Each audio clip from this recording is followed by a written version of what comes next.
सोचिए एक ऐसा दिन जो रंगों, मौसीकी और मोहब्बत से भरा हो। आज हम बात करने वाले हैं सिंध के सकाफती दिन की। एक ऐसा जश्न जो सिर्फ एक दिन नहीं, बल्कि एक पूरी तहजीब की रूह को अपने अंदर समोए हुए है। लेकिन यहाँ एक सवाल पैदा होता है, आखिर किसी सकाफत के लिए एक पूरा दिन वक्फ करने की ज़रूरत क्यों पड़ती है? क्या ये बस एक छुट्टी का दिन है या इसके पीछे कोई कोई गहरी बात छुपी है? चलें, आज मिलकर इसको समझने की कोशिश करते हैं। तो देखिए, हर साल दिसंबर का जो पहला इतवार होता है ना, उस सिंध के लिए एक बहुत ही खास दिन होता है। ऐसा लगता है जैसे जैसे पूरा का पूरा खित्ता एक साथ जाग उठा हो और उसकी रूह, उसकी तारीख, उसकी खूबसूरती सब कुछ सड़कों पर रक्स कर रहा हो। अच्छा, तो उस दिन होता क्या है? जरा तसव्वुर करें। शहर शहर, गांव गांव, हर जगह रैलियां निकल रही हैं। लोग रिवायती लिबास पहने लोक गीतों पर झूम रहे हैं।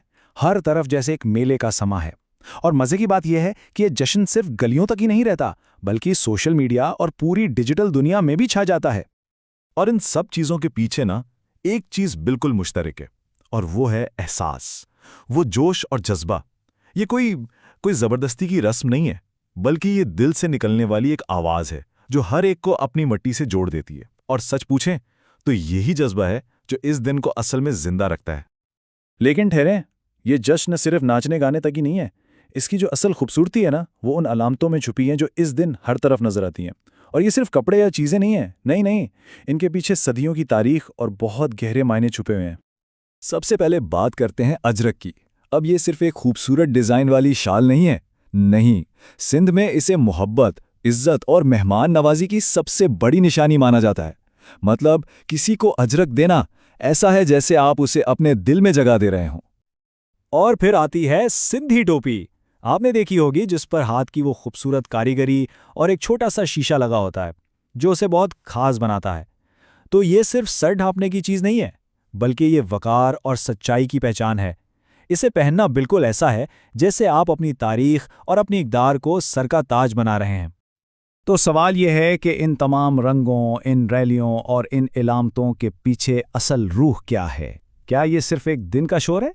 नहीं, इसके मरकज़ में एक बहुत ही गहरा और पुरसकून फ़लसफ़ा है। और वो फ़लसफ़ा, वो इन 3 जुमलों में समाया हुआ है जो इस पूरी सकाफ़त का निचोड़ हैं।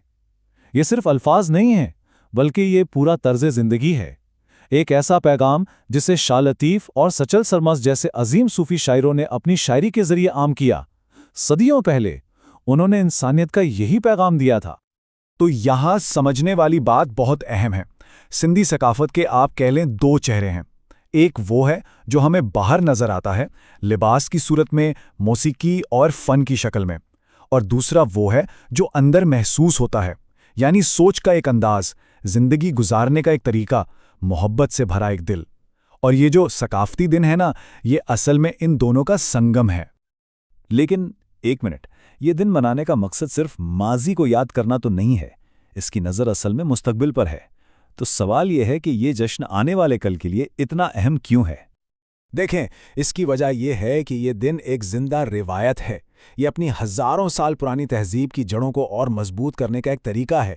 ये एक कोशिश है कि नई नस्ल के दिल में अपनी ज़ुबान और अपने विरसे की मोहब्बत जगाई जाए। और हाँ, साथ ही ये दुनिया को दिखाने का एक मौका भी है कि अमन और मोहब्बत वाली सकाफत कैसी दिखती है। तो आखिर में सवाल फिर वहीं आ जाता है, किसी भी सकाफत को जिंदा कैसे रखा जाता है?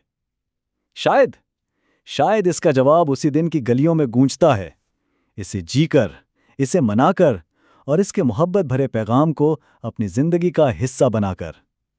क्योंकि सकाफत कोई म्यूजियम में रखी हुई चीज नहीं होती। ये तो एक जिंदा, सांस लेता हुआ एहसास है जो नस्ल दर नस्ल आगे सफर करता है।